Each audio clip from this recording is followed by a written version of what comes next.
بسم اللہ الرحمن الرحیم۔ شروع اللہ کے نام سے جو بڑا ہی مہربان نہایت کرم کرنے والا ہے۔ محترم ناظرین السلام علیکم۔ محترم ناظرین، یہ واقعہ ہے شیخ عبدالقادر جیلانی رحمۃ اللہ علیہ اور شیطان کا۔ اس واقعے کو پورا سننے کے لیے ویڈیو کو اینڈ تک ضرور دیکھیں۔ یہ واقعہ حضرت امام تینیہ نے توسل بالوسیلہ اور اپنی دیگر کتابوں میں ذکر کیا ہے۔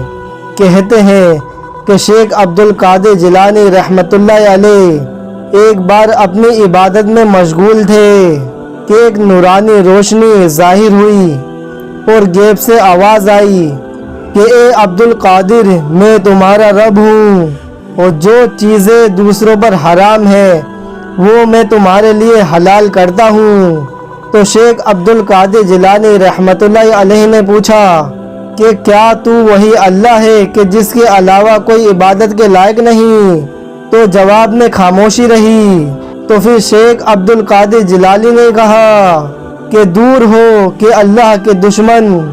ان کا یہ کہنا تھا کہ سارا نور تاریکی سے بدل گیا اور ایک بار پھر آواز آئی کہ عبدالقادر، تم اپنی علم کی سمجھ کی بنا سے بچ گئے، ورنہ اس طرح ہزاروں عبادت گزاروں کو گمراہ کیا ہے۔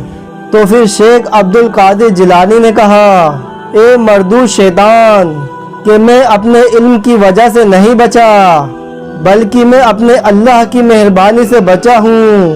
تو پھر شیخ عبدالقادر جیلانی سے ایک شخص نے پوچھا کہ آپ کو کیسے معلوم ہوا کہ وہ شیطان ہی ہے؟ آپ رحمت اللہ علیہ نے فرمایا کہ جب اس نے کہا جو چیزیں دوسروں پر حرام ہے میں تم پر حلال کرتا ہوں، تو مجھے یقین ہو گیا کہ شیطان مردود ہی ہے، کیونکہ یہ بات طے شدہ ہے کہ میرے پیارے آقا محمد مصطفیٰ صلی اللہ علیہ وسلم کی شریعت نہ اب منسوب ہو سکتی ہے اور نہ ہی اس میں کوئی تبدیلی آ سکتی ہے۔ شریعت میں جو چیز حرام کر دی گئی ہے وہ حرام ہے اور جو چیز حلال کر دی گئی ہے وہ حلال ہے۔ اس میں کسی قسم کی رد و بدل نہیں ہو سکتی۔ نیز میں نے اس سے پوچھا کیا تو وہی اللہ ہے جس کے سوا کوئی عبادت کے لائق نہیں؟